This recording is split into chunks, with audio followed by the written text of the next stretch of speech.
On ne planifie pas l'avenir, mais on planifie sur son avenir. Alors, je vais expliquer cette nuance.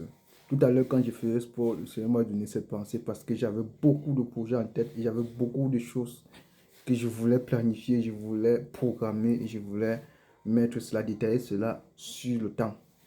Et le Seigneur m'a révélé ceci. Tu planifies beaucoup de choses, mais est-ce que tu m'as consulté?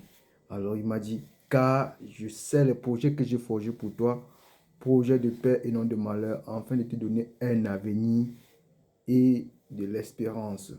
Alors Dieu me dit, il va me donner un avenir. Et j'ai dit, waouh. Vous voyez, souvent dans la foi, on a tendance à planifier certaines choses.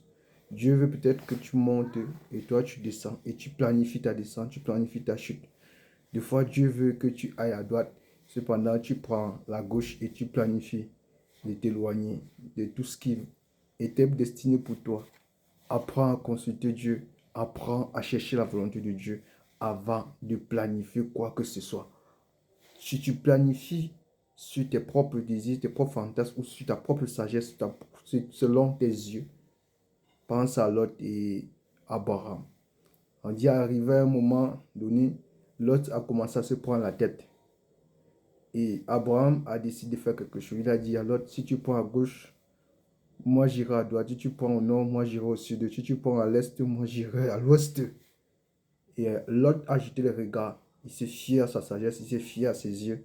Il a vu que Sodome et Gomorrhe était développé, avait beaucoup de biens, avait beaucoup de richesses. Il a décidé de choisir cette direction-là. Et Lot et Abraham, lui, a pris le chemin contraire. Bien qu'Abraham avançait dans le désert, il ne voyait rien. C'est là que Dieu a tout confié à Abraham. Et la délivrance même de Lot va passer par Abraham.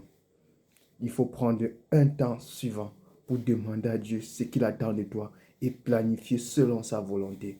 Ne mets pas les bœufs avant la charrue. Ne mets pas la charrue avant les bœufs. Fais bien les choses. Comprends où Dieu veut t'amener et planifie selon où Dieu veut t'amener. Que Dieu te bénisse pleinement si ce message t'a aussi édifié. Abonne-toi et like, mets un commentaire et que Dieu te bénisse abondamment. Au nom de Jésus.